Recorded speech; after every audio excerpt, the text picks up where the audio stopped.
안녕하세요. H성형외과 백정환입니다. 오늘 설명드릴 내용은 무턱이나 하악 외소증에서 시행되는 턱끝 전진술 또는 양악수술, 삼악수술 또는 턱끝 보형물 수술이 각각에 어떻게 진행되는 수술인지 3차원 시뮬레이션을 통해서 설명드리고자 합니다.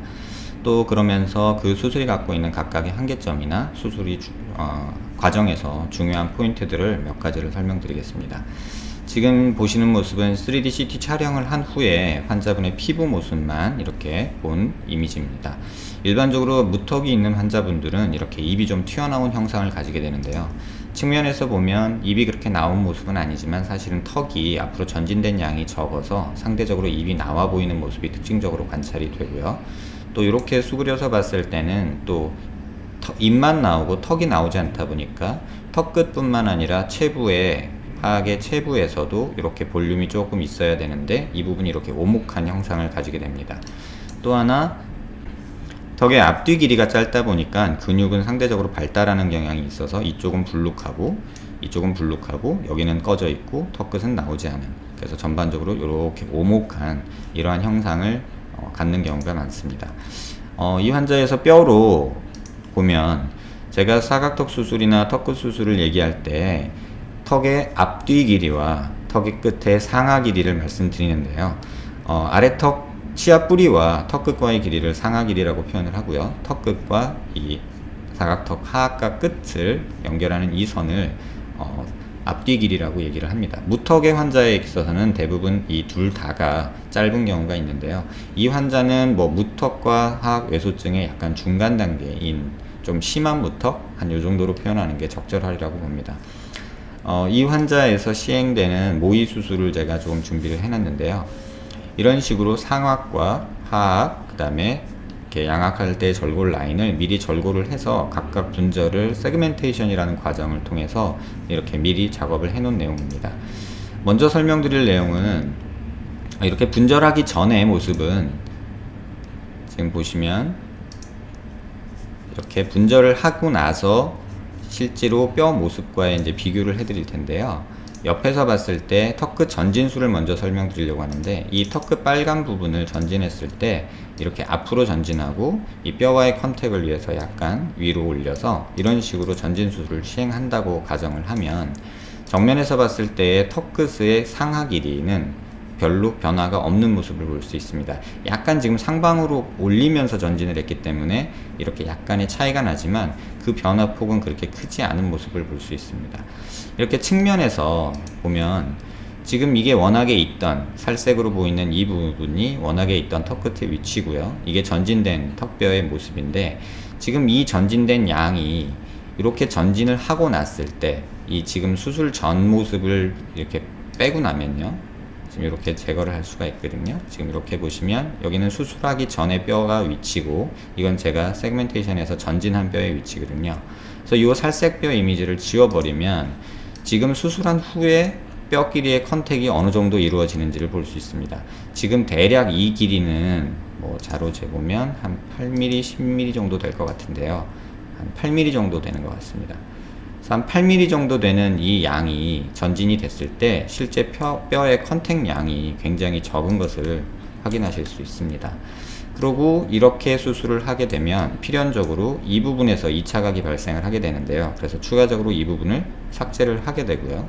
또 이 부분뿐만 아니라 이렇게 보시면 이 부분에서도 이렇게 튀어나온 게 있어서 이 부분도 2차 각이 생겨서 또 이 부분도 삭제를 어느 정도 해주게 됩니다. 그럼 결과적으로는 어떤 일이 벌어지냐면 이쪽 뼈가 잘리고 또 전진된 턱뼈의 여기가 잘리기 때문에 앞서 설명드린 대로 요 모습에서 이 부분이 더 패여 보이는 현상이 생기게 됩니다. 그러니까 수술 전보다 앞서 말씀드린 하악 체부의 볼륨은 더 줄어들어서 오목하게 보이게 되고 턱끝만 전진되는 효과가 나타나는 것입니다. 그래서 이러한 어떤 단점을 해결하기 위해서 턱끝 전진만으로는 8mm 정도가 거의 맥시멈이라고 봐지는데요. 8mm 이상 전진을 하는 경우에는 이 보라색으로 표시된 뼈와 이 턱끝 빨간색으로 표시된 뼈의 컨택, 접촉이 이루어지지 않아서 분류압이 일어나거나 또는 근육의 당기는 힘에 의해서 실질적으로 이런 수술이 이루어졌을 때 이 뼈가 이쪽에 지니어하이드 머슬에 의해서 이런 식으로 회전을 해버리는 경우가 생기게 됩니다.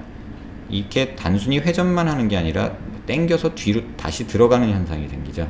이렇게 돼버리면은 전진 효과는 떨어지고 오히려 이 과정에서 뼈 흡수만 일어나는 그런 모습을 보게 됩니다.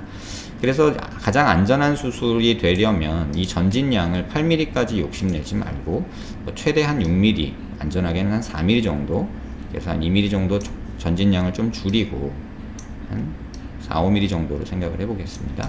그래서 이 정도로 한다면 뼈 길이의 이 보라색과 빨간색의 컨택도 좋아서 분류압도 적어지고 또 발생하는 2차 각의 양도 적어지고 또 이쪽 부분에서도 2차 각도 적어져서 조금은 그런 단점을 극복할 수는 있습니다. 하지만 전진량이 조금 떨어진다는 이런 단점이 있습니다. 그래서 시행하는 수술이 이제 양악 수술인데요. 양악 수술은 이제 시상 분절술이라고 해서 이렇게 잘라서 이빨이 붙어 있는 턱뼈와 이렇게 턱관절이 붙어 있는 턱뼈를 분리해서 이 보라색을 앞으로 빼는 이런 수술입니다. 그래서 이 수술에서 이렇게 보시면 이 보라색 뼈를 앞으로 전진시키고 보라색 뼈를 이렇게 앞으로 전진시키고 그거에 더해서 빨간색 뼈를 더 전진시키면 앞서 말씀드리대로 충분히 뭐 한 1cm까지도 전진을 시킬 수 있는 이런 상황이 되죠. 근데 또 이 경우도 마찬가지로 여기서 2차 각이 발생해서 이걸 제거하려면 또 이 뼈를 삭제해야 된다는 단점이 존재합니다. 또 한 부분은 안쪽에서 이 뼈끼리 이 노란색 뼈와 보라색 뼈가 컨택이 충분히 이루어져야지 이 턱 사각턱 그 TM 조인트라고 해서 하악 관절로 가는 힘을 얘네들이 견딜 수 있게 되는데요. 그래서 이 전진 양도 실제로 지금 보여지는 양은 거의 맥시멈이고요. 뭐 여기를 1cm 이상 뺀다 이런 거는 좀 오바고 한 5, 6mm 정도가 가장 안전한 전진 양이 되지 않나 싶습니다. 그래서 양악 수술, 이건 지금 하악만 수술한 건데요.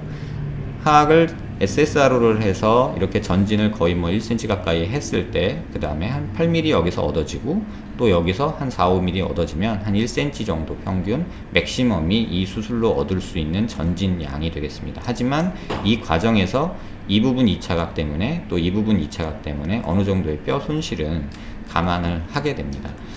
그런데 이렇게 되면 가뜩이나 입이 나와 있는 상황에서 아래 턱 치아까지 나오게 되는 상황이 벌어지게 됩니다. 그래서 이런 수술을 할 때는 또 치아를 뒤로 넣어주는 또 이런 악관절 수술을, 악수술을 하게 되는데요. 그래서 일명 뭐 사막수술이라는 내용이 이제 등장을 하게 됩니다. 그 내용까지 한번 설명을 드려보면요.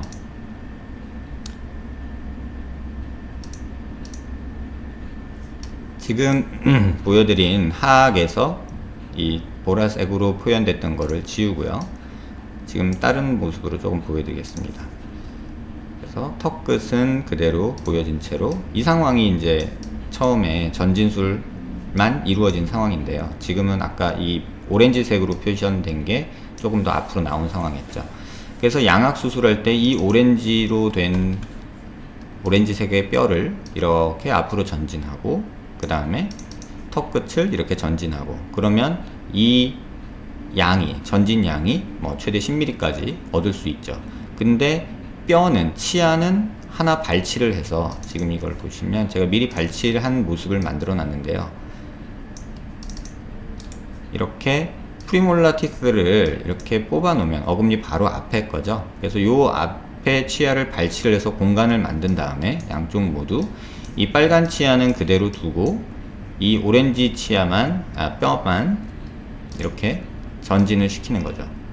그러면 치아는 나오지 않아서 입 나온 느낌은 줄어들면서 정상적인 이 턱끝 라인이 만들어지게 됩니다. 근데 이제 고정을 위해서 여기 또 금속을 삽입해야 되고 여기 또 금속을 삽입해야 되고 지금 보여지는 이 모습이 이제 흔히 말하는 사막 수술인데요. 근데 여기서 끝나는 게 아니라 또 이 윗턱과의 치아 관계를 만들기 위해서 또 이 턱도 뒤로 집어넣는 입이 나와 보이는 걸 해결하기 위해서 수술을 하게 되죠. 그래서 사막 수술이라고 일명 말을 하게 됩니다. 사막 수술이라는 거는 상악 그 다음에 라무스에서 시행되는 하악 체부에서 시행되는 SSR로 그 다음에 치아 발치를 통해서 치아를 뒤로 이동시키는 수술까지 해서 3악이라고 얘기를 하고요. 거기에 부가적으로 턱 끝까지 수술을 하게 되면 이런 식으로 이제 하악 수술이 완성이 되죠. 이 상황에서 이제 또 상악을 다시 한번 수술하는 모습을 보여드리겠습니다. 제가 상악을 아직 이제 잘라놓기만 하고 이동은 안 시킨 상태인데요. 입이 나와 있는 상태이기 때문에 이 상악의 하늘색 뼈를 뒤로 약간 이동시키는 이런 수술을 하게 됩니다. 물론 이 관계에서 이제 치아의 이제 교환면을 또 보고 이런 관계가 있죠. 그래서 이렇게 턱을, 위턱을 뒤로 조금 넣고 앞턱 치아를 뒤로 조금 넣고 오렌지 턱뼈 치아를 같이 앞으로 빼고 턱 끝을 앞으로 빼고 이렇게 되면 지금 이 뼈 모습을 보시면 실제 수술 전의 뼈의 모습과 굉장히 많이 변한 걸 볼 수 있죠. 위턱이 이만큼 나와 있던 게 지금 들어갔고요. 앞턱이 이렇게 짧았던 게 지금 여기까지 나왔고요. 그 다음에 길이 자체는 뭐 크게 변화는 없죠. 이 상태는 그렇습니다. 그래서 위턱과 아래턱이 들어가서 입이 나와 보이는 느낌을 해결하고 그 다음에 턱 끝이 없는 거를 길이 연장을 이런 식으로 두 단계를 통해서 이루어지게 되는 거죠. 하지만 이 수술의 큰 단점은 이런 부분에서 생기는 2차각들과 이 톱이 지나가면서 뼈 손실이 많고 또 치아 발치를 해야 되고 해서 이렇게 이상적인 수술인 것처럼 보이지만 실제는 이러한 2차각 문제들과 또 이런 유한 문제들로 인해서 이렇게 1cm까지 전진량을 쉽사리 얻지 못하는 것 같습니다. 그래서 양악 수술에서 전진하는 것도 뭐 한 4, 5mm, 또 턱끝 전진하는 것도 많아야 한 4, 5mm 정도 효과, 그래서 맥시멈 한 1cm 정도의 턱끝 전진 효과가 있는 것 같고요. 또 상악을 또 뒤로 누르면서 뭐 입이 들어가는 효과, 이런 것들이 이제 이루어지면 조금 완전한 모습이 되는 듯 합니다. 하지만 이제 이 수술 자체가 가진 결정적인 한계점이 이렇게 수술을 했을 때 수술이 굉장히 커지고 또 치아 발치를 해야 된다, 또 교합을 위해서 교정을 계속 해야 되고 또 이렇게 분절되면서 이런 뼈가 많이 부서졌기 때문에 잘렸기 때문에 이런 곳에서 안정적으로 뼈 유합이 잘 이루어질 수 있는지에 대한 그런 좀 불안감, 교정 치료에 대한 시간 또 부담감, 이런 것들이 있습니다. 뭐 이제 이 상황에서 뭐 조금 치아를 상악을 앞서 말씀드린 대로 뭐 이렇게 위로 돌리거나 뭐 밑으로 내리거나 해서 돌출된 양을 이렇게 조절할 수도 있거든요. 그래서 이런 방법도 할 수 있고, 요거에 맞춰서 아래 턱뼈도 뭐 너무 입이 나와 보이면 이렇게 치아 방향을 위로 돌려서 약간 덜 나와 보이게 이런 작업도 할 수 있게 됩니다. 그래서 안쪽 면에서 보시면 지금 이러한 그 뼈끼리 컨택이 이제 여기까지 이제 뼈끼리 붙어 있던 것들이 이만큼 전진되면서 이런 비는 부분들이 생기게 됩니다. 근데 이렇게 비게 되면 일정 부분 이런 끝 부분에서는 또 뼈 흡수가 일어난다는 단점이 있고, 또 이 SSRO를 치고 났을 때 가장 많이 흔히 관찰되는 모습은 이 부분에서의 뼈 흡수가 이렇게 크게 이제 하악체부에서의 SSRO 라인이 만들어지지 못해서 한 요 정도만 만들어지는 경우도 있거든요. 그러면 이 부분에서 뼈의 흡수가 일어나 버리면은 이 부분, 그러니까 하악각 바로 앞에 있는 이 부분이 좀 훅 꺼지는 그런 모습을 종종 굉장히 자주 많이 보게 됩니다. 그래서 지금 보여드린 모습이 이제 사막 수술에 대한 내용과 턱끝 전진술에 대한 이제 컴퓨터 시뮬레이션을 통한 내용입니다.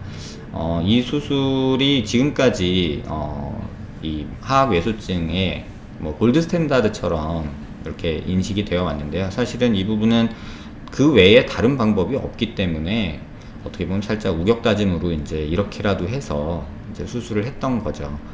하지만 이 수술이 가진 어떤 수술의 힘든 난이도, 그 다음에 회복 과정이 긴 거, 이런 문제들이 있기 때문에 이 부분에 대해서는 조금 회의적으로 생각하시는 분들도 꽤나 있고, 또 발치가 되는 부분과 이 교합이 안정화되는 부분, 이런 절골이 많이 되다 보니까는 뼈 유합에 대한 리스크 또는 붓기 회복 기간, 이런 것들이 조금 수술을 섣불리 선택하기에 좀 어려운 그런 단점이 있었습니다. 그래서 제가 이제 교합이 어느 정도 안정적이고 입이 돌출될 양이 많지 않은 환자분에 대해서는 한 1cm 정도의 전진량을 얻는 것은 자가골로는 거의 불가능에 가깝거든요. 그러니까 거의 한계점이 1cm라고 보는데, 그 이상의 전진을 원하는 경우에는 이런 어떤 사막 수술이나 양악 수술과 턱끝 전진술을 겸하기보다는 교합이 안정적이라는 어떤 전제하에 턱끝에 큰 보형물을 만들어 주면 지금 이 환자에서 보이는 이 부분이 이제 2차각 제거하면서 골삭제가 또 이루어질 부분이거든요. 그래서 이렇게 오목하게 패여서 옹색한 느낌이 드는 부분을 또 보형물로 또 메꿔준다면 조금 간편하게 하악요소증이나 무턱에 대해서 해결 방안을 제시해 줄 수 있지 않을까라고 생각하고 있습니다. 그래서 이 부분을 말씀드리려고 이제 제작을 했고요. 이렇게 사막 수술에 대한 이해에 조금 더 도움이 되셨으면 좋겠습니다.